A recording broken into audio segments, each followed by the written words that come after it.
كم هي عظيمة هذه؟ چەندە پایەدارە ئەو خاکە چەناگەن نەرمونیانەکانی ئاسەوارێک لە خۆ دەگرن. لەگەڵ تێپەڕبوونی سەردەمە جیاوازەکان مرۆڤی فێر کردووە کە چۆن ئاوەدانکردنەوە و بنیاد نان بەرەو پێشچوونیان بەخۆیەوە بینیوە.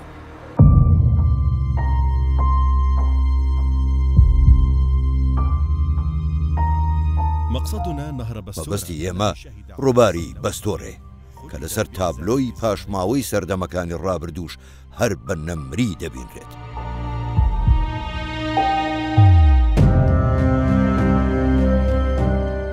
کاتێک ئەربائیلان یەکێک بوو لە گەورەترین شارەکانی جیهان پێویستی بە ئاوی زیاتر بووە، زەرورەتێکی گەورە بۆ مەبەستی گەشە پێدانی کشت و کاڵ. ئەمەش شا سەنحاریبی هاندا بۆ هەڵکەندنی کەناڵێکی ئاودێری.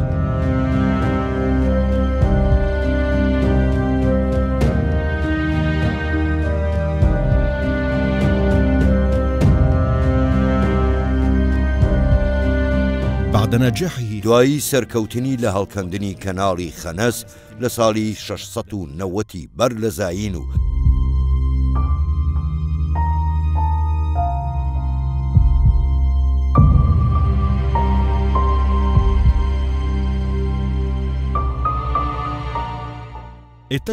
بە زیندوو هێشتنەوەی پاشا ڕووی لە هەڵکەندنی کەناڵێکی ئاڵۆزتر و سەرسۆڕ هێنەرتر کرد. بەراورد بە سەردەمەکەی ئەو کارە وەک موعجیزە وابوو کە ئەو کات هیچ ئامرازێکی تەکنەلۆژی و پێشکەوتوش نەبوو.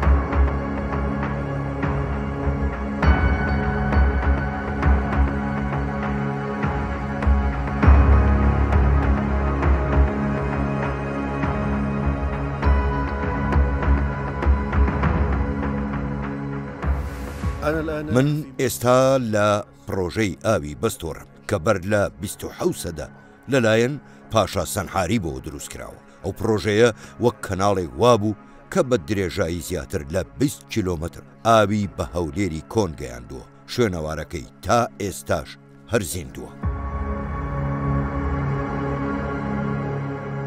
هەر لە کۆنەوە تا ئێستا هەولێر بۆ کشتتوکاڵکردن پشتی بە ئاوی ژێرزەوی بەستووە.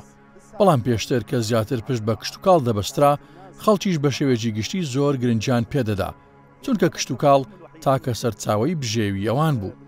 واتەوەکو ئێستا نەبوو. سەبارەت بە بیرەکانیش ئەو کات لە ژمارەیەک بیرتۆڕەکیان دروست دەکرد و پێی دەگوترا کارێز کە ئاویان لە ناوچەیەکەوە دەگواستەوە بۆ ناوچەیەکی دیکە. ئێستاش سەدان کارێزی لەو شێوەیەمان لە هەولێر هەن. هەرچی سەبارەت بە پرۆژەی سەنحاریبە ئەوە پرۆژەیەک بوو بۆ گەاندنی ئاو لەو ناوچەی ئێستا لێی وەستاوین کە بەستۆڕێ و ئاوی زۆرە دەگوازرایەوە بۆ هەولێر بۆ ئەوەی خەڵک سوودی لێوەرگرن. واتە چ کشتتوکاڵ یانیش بژێوی.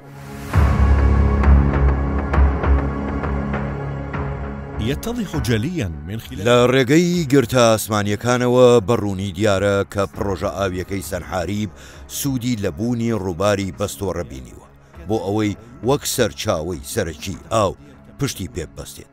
هەروەها لەگەڵ کانیاوەکانیشی. بەڵام تەحەدای هەرە گەورە لێرە تۆپۆگرافیا جۆرا و جۆرەکەی خاک بوو، گردەکان، نزمایی و دەشتاییەکان. ئەمەش لە سەردەمێکدا کە هیچ ئامێرێکی پێویست بەردەست نەبوو، پێویستی بە ئەندازە و نەخشە سازیەکی زۆر بەرز هەبوو.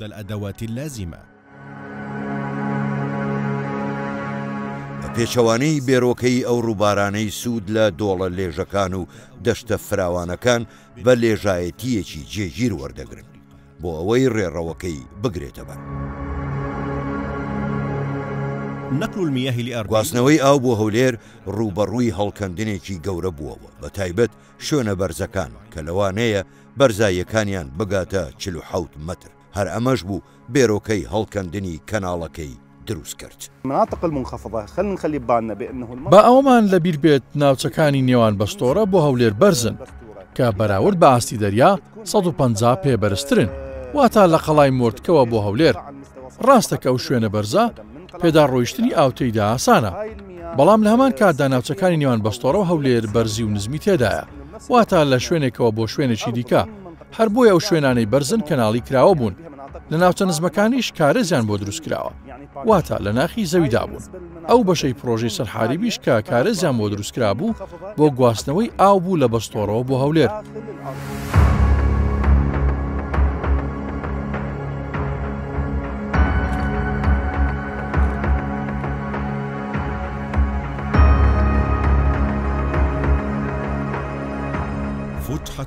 دەمەوانەی سەرەکی کەناڵەکە شێوە چوارگۆشەیە.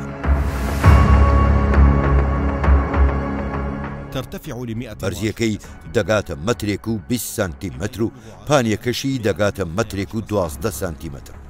لە ژوورەوەش بۆ 2 مەتر و 70 سانتیمەتر فراوانتر دەبێتەوە.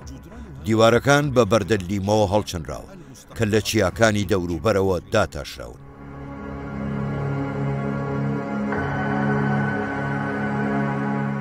بە جۆرەی هەڵسەنگاندنەکان کێشی هەر بەردێکیان لە نێوان 100 بۆ 250 کیلۆگرامدایە و لە شێوەی بە 6 چین لەسەر یەک هەڵچنراوە.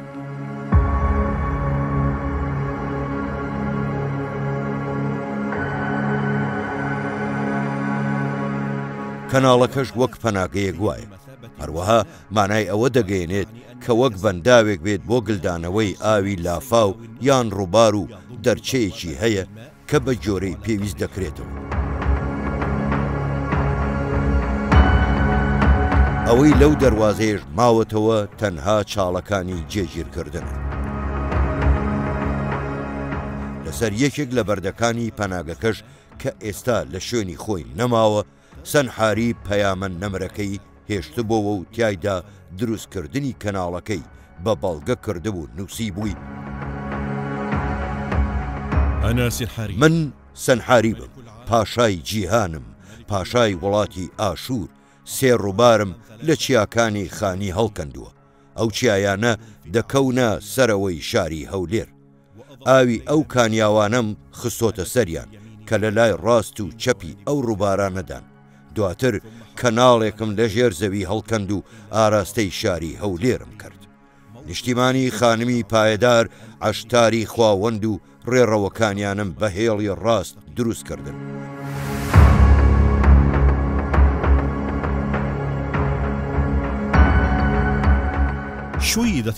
کەناڵەکە بە سیستەمێک دروست کراون کە بتوانێت کارێز و کاناڵە دیارەکان لە خۆی بگرێت. ئەمەش بە جۆرەی بەرزی ئەو شوێنەی کەناڵەکەی پێدا دەڕوات. کارێزەکانیش بریتین لە چەند کەناڵێکی ئاوی ژێرزەوی دروستکراو کە ئاو لە سەرچاوەیەکی جێگیر وەردەگرن، وەک کانیاوەکان یانیش ڕووبارێکی پیاڕۆ. بە لە بەرچاوگرتنی پیاڕۆشتنی ئاو بە لێژیەکی یەکسان شێوەی کارێزەکان لە ناوچەی عەرەبکەند لە باکووری ڕۆژاوای هەولێر کە سەددان کارێز لە خۆ دەگرێت بە ڕوونی دیارن. ئەوانیش لە شێوەی دەرچەی شارەوەن لە ژێر زەوی بە درێژایی کەناڵەکە.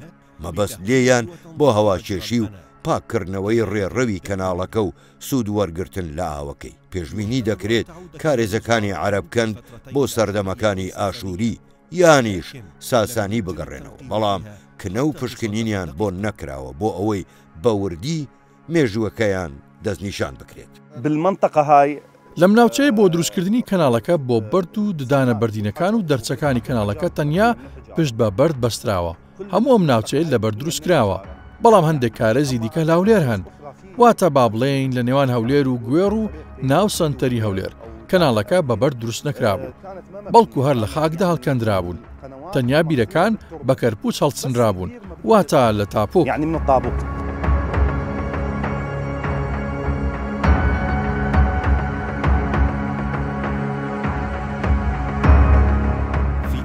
لە هەندێک شوێنی جیاواز لە پرۆژە ئاویەکەی سەرحاریب بەردی ڕیزکرا و بەسەر یەکدا و هەندێکی دیکەش پەرش و بڵاو لێرە و لەوێ هەن.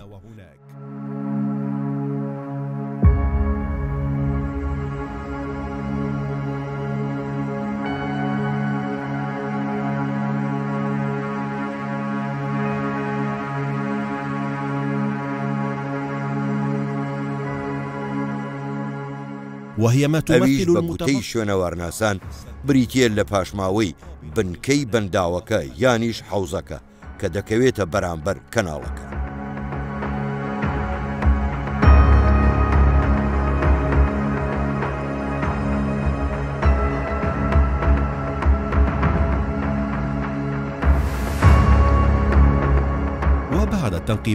دوایی کنە و پشکنینەکان و توێژینەوەکان دەرکەوتووە کە ئەو بەنداوە بۆ پارێزگاریکردن بووە لە بڕی ئەو ئاوەی کەناڵەکە لە وەرزی کەماوی کۆندا دەیگواستەوە بۆ شاری هەولێر. بەردە ڕیزکراوەکانیش لە بنکەکەدا بۆ ڕێگریکردن بوو لە ڕاماڵین. دواتریش یارمەتی دەربووە بۆ هێشتنەوەی ئاوێکی هاو ئاست بووە لەگەڵ دەمەوانەی کەناڵەکە. وەک دیارە ئەو بەردانە پاشماوەی پرۆژە ئاویەکەی سەنحاری بن و واتە کەناڵی سەنحاری کە ئاوی گەیاندۆتە هەولێر. ئەمانە پاشماوە بەردینەکانن، لەوانەیە پێشتر شێوەیان ڕێکتر بێت، بەڵام ئاو کاریگەری لێکردبێت و بەم شێوەی لێکردبێت. ئەمە بە بڕوای من وابووە. هذا ما أتصوره.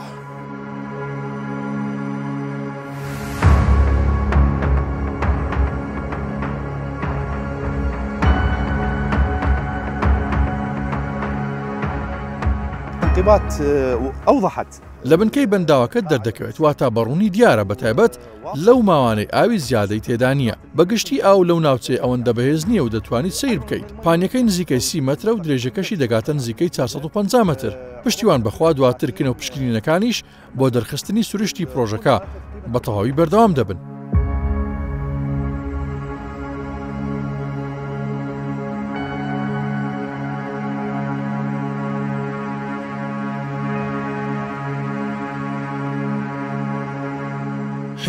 بەردەکانی بنکەی بەنداوەکە لە هەندێک شوێن بە 3 تا 4 چین لەسەر یەک ڕیز کراوە، بەڵام بە پێچەوانەی بەردەکانی پەناگەکەن و بەڕێکی و داتاشراوی دا نەنراون و کێشەکانیان لە نێوان نزیکەی 25 بۆ 70 کیلۆگرامدا.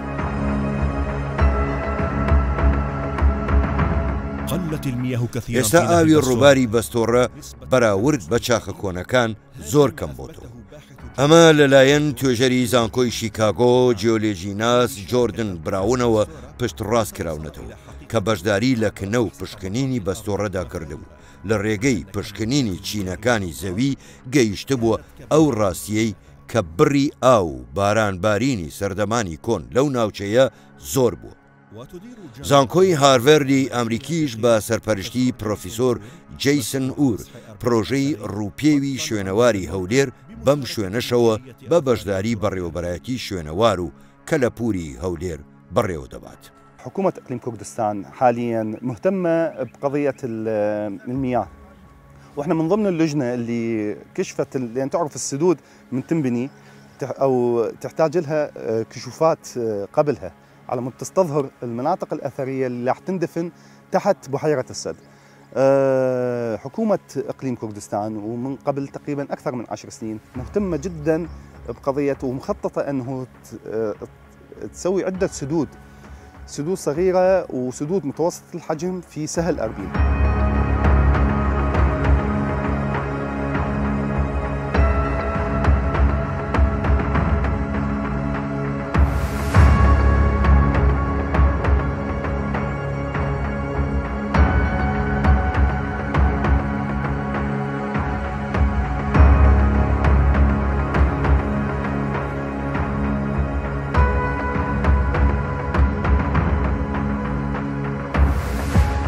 بەستۆڕە لە 2025دا جارێکی دیکە وەک فریاد ڕستێکی پرۆژە ئاویەکانی هەولێر ماوەتەوە، بەڵام ئەم جارەیان لەسەردەستی سەرۆکی ئێستای حکوومەت کە بە کابینەی نۆیەم ناسراوە. دوای زیاتر لە 2700 ساڵ حکوومەتی هەرێمی کوردستان با سەرۆکایەتی مەسرور بارزانی پلانێکی بۆ ئاسایشی ئاو پیادە کرد کە دروستکردنی ژمارەیەک بەنداوی لەخۆ گرتووە، لە ناویشیان بەنداوی بەستۆڕە کە ئێستا لەسەری وەستاوین و دەکەوێتە نزیک پرۆژەکەی سەنحاریب کە بەر لە کەمێک بینیتان. دەکرێت ئەو پرۆژانە ئاو دابین بکەن و نەوەکانی داهاتوو لە مەترسیەکانی جەنگی ئاو بپارێزێت.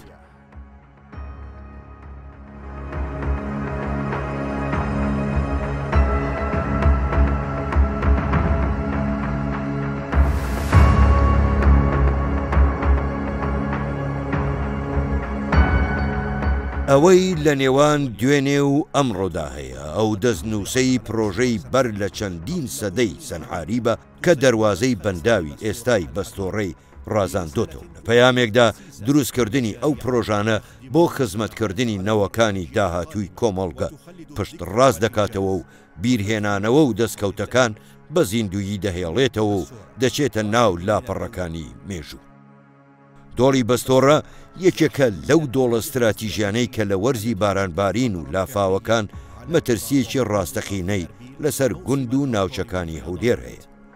لێرەوە پێویستی کرد بەنداوێک بۆ بەلاوەنانی مەترسیەکان و دابینکردنی گلدەرەوەیەکی ئاو لە ئایندەیەکی نزیک دروست بکرێت، هەروەها بۆ وەرگرتنی یەدەک لە کاتی جەنگی ئاوی پێشبینی کرا و هەنووکەی. سەد بەستۆڕە لە ڕاستیدا بەنداوی بەستۆرە نزیکترین شوێنە لە شاری هەولێرەوە.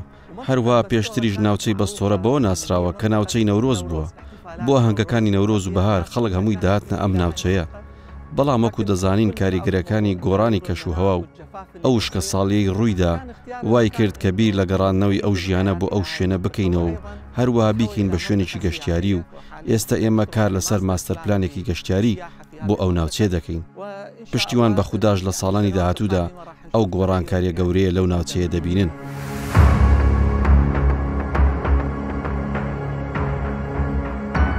درێژی تەواوی دامەزراوەی بەنداوەکە تا کۆتاییەکەی دەگاتە 1120 متر 560 متری تەنها بۆ پەیکەری بەنداوەکەی.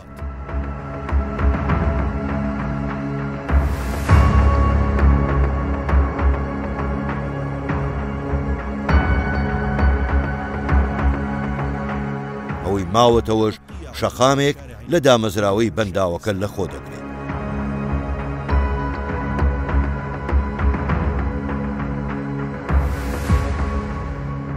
بەرزی دیواری بەنداوەکە لەسەر بنی دەریاچە گریمان کراوەکەی تا بەرزترین خاڵی دەگاتە 30 متر.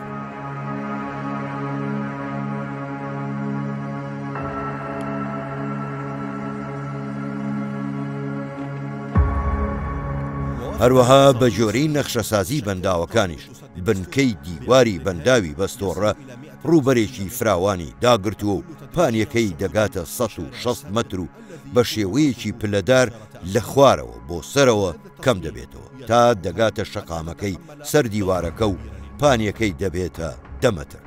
ئەو نەخشە سازیەش وای لێ کردووە بەرگەی فشاری ئاوی زۆر بگرێت.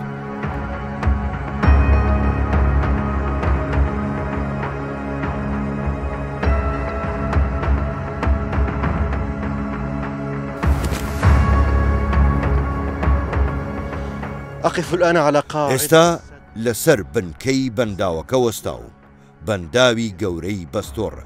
لە ڕۆژانی داهاتوودا هیچ کەسێک ناتوانێت لەم شوێنە بوەستێت. ئێرە بە تەواوی بە ئاو دادەپۆشرێت و بە هیچ شێوەیەک ئەم شوێنە نابینن، واتە لە ڕۆژانی داهاتوودا.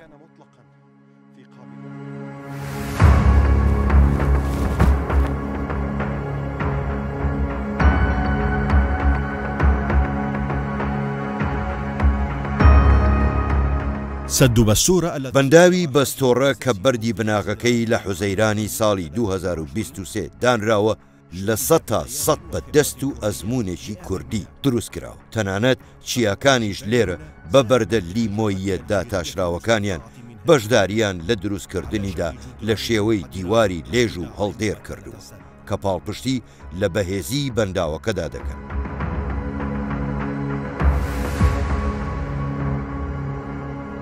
لە ماوەی خۆناغەکانی دروستکردندا بەنداوەکە ڕووبەڕووی شەپۆلێکی لافاوەکان بووەوە و خەریک بوو بناغەکەی ڕاماڵێ کە بڕی ئاوی کۆبووە تایدا گەیشتە 2 ملیۆن متر سێجا کە لە 110 توانای گلدانەوەی پێکێنابوو. ئەمە لە شوباتی ساڵی 2024 ڕوویدا.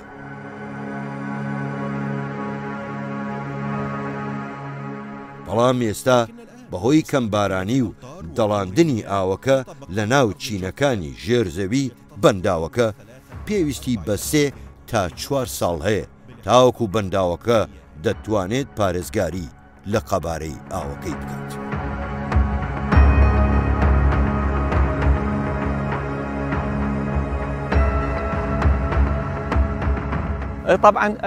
هەڵبەتە ئەو ئاوەی دەڕژرێتە ئێرە پێی دەڵێن بەرهەمی باران. ئەو باراناوەی دێتە ئێرە لە ڕووبەری 180 کیلۆمەتری دووجادا لەو شوێنە کۆ دەبێتەوە. ئەگەر ئێستا تێبینی بکەین نزیکەی هەموو ئاوەکە بە چینەکانی ژێر زەویدا دەڵاندویەتی بۆ ئاوی ژێر زەوی و چاوەڕێ دەکەین لە ساڵانی داهاتوودا چینێکی جیاکەرەوەمان لە بنکەی دەریاچەکەدا بۆ دروست ببێت کە ڕێژەی دەڵاندن بە ناو چینەکانی زەویدا کەم بکاتەوە.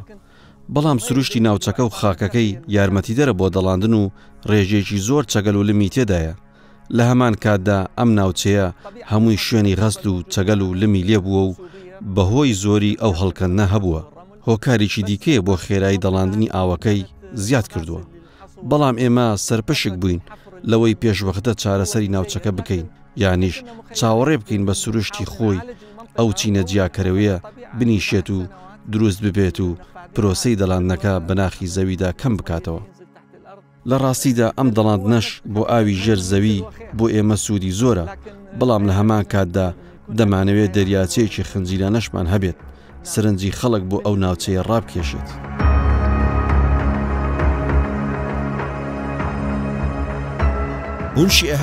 ئەو بەنداوە لەسەر بودجەی تایبەتی حکوومەتی هەرێمی کوردستان دروست کراوە. ئەویش لە چوارچێوەی پلانەکەیدا بۆ گرنگیدان بە کەرتی کشت و کاڵ و ئاودێری و دروستکردنی بەنداوەکان بە شێوەیەکی گەورە. هەروەها لە ڕێگەی کشت و کاڵ و سامانی ماسیشەوە دەبێتەوە هۆکارێک بۆ بەهێزکردنی ژێرخانی ئابووریش، هەروەک بە دەریاچەکانی جوانیەکی زیاتر بە تەواوی ناوچەکە دەبەخشێت کە وای لێ دەکات ببێتە خاڵێکی سەرنجڕاکێشی بێهاوتا بۆ گەشتیاران. ئاوەکە لە ڕێگەی کەناڵێکی کۆنکرێتی شێوە چوارگۆشەییەوە دەگوازرێتەوە بۆ دیوەکەی دیکەی بەنداوەکە. درێژی هەر لایەکی دەگاتە 3 مەتر و 6 سانتیمەتر. لە ناویدا 2 پیاڕۆی گەورەی ئاو هەیە. وە گوتمان بەرزی بەنداوەکە دەگاتە 30 مەتر. بەڵام بەرزترین خاڵ کە لە پڕبوونی تەواوی دەریاچەکەدا ئاوەکە بۆی بەرز دەبێتەوە 25 مەتر بەرزە. لێرەدا ڕۆڵی دەمەوانەی سەلامەتی بەنداوەکە دێت لە کاتی زیادبوونی ئاوی دەریاچەکە و سەرکەوتنی بەسەر ئەو خاڵەدا. بۆیە پسپۆڕان ڕاڕەوێکی ئاویان دروست کردووە بۆ کاتی گەیشتنی ئاو بەو نیشانەیە. لەوێوە ئاوەکە لە ڕێگەی ڕێڕەوێکی تایبەت بەو مەبەستە سەرڕێژ دەکات بە درێژی 60 و پانی 33 مەتر. هەروەها بە جۆرەی نەخشەسازی بەنداوەکە و دووریەکانی درێژترین مەودای دەریاچەکە لەو پەڕی پڕبووندا دەگاتە 2400 مەتر، پانیەکەشی دەگاتە 650 مەتر. توانای تەواوی گلدانەوەشی دەگاتە 20 ملیۆن مەتری سێجای ئاو. بەنداوەکە بە وزەی پاک کار دەکات، ئەمەش وا دەکات ببێتە دۆستی ژینگە. هەروەها سنتەرێکیش بۆ کەشناسی لە خۆ دەگرێت.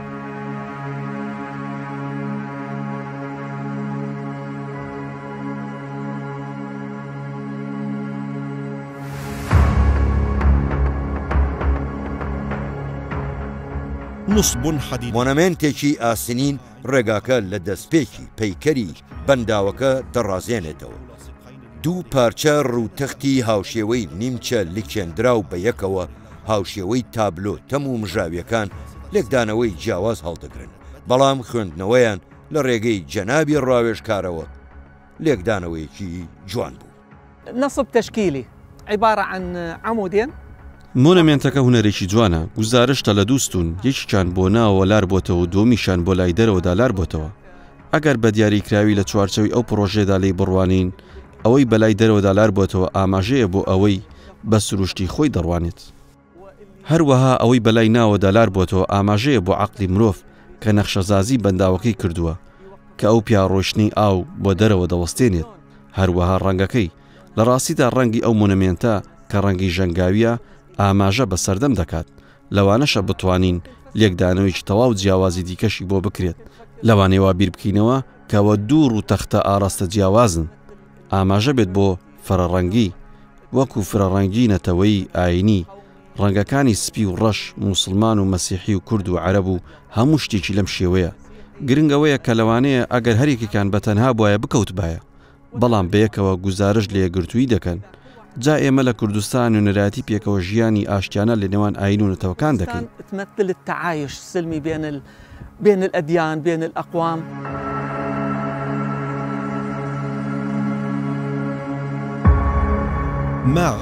ئەوەی حکوومەتەکانی پێشتر نەیانتوانیوە بیکەن حکوومەتی هەرێمی کوردستان بە سەرۆکایەتی مەسرور بارزانی توانی ئەنجامی بدات کە ژێرخانێکی داناوە و بۆ هەتایە بە زیندوی دەمێنێت. ئێمە لە شوێنێک وەستاوین کە لە سەردەمی سەنحاریب بەنداوی لێ دروستکراوە هەر لەم نێزیکانە و ئاو بۆ هەولێر بردراوە کەواتە ئێرە شوێنێکی گرنگی مێژوویشە و دەکرێت بۆ گەشتیاری سەردانی ئەم شوێنانە بکرێ و ئێمە هەموو هەوڵێک دەدەین بۆ ئەوەی شوێنە گەشتیارەکانیش نوژەم بکەینەوە و بیخەینەوە خزمەتی خەڵکی کوردستان. ئەو بەخشندەیەی نەوەکان بۆ ماوەی چەندەیە و ساڵانێکیش لێی دەخۆن.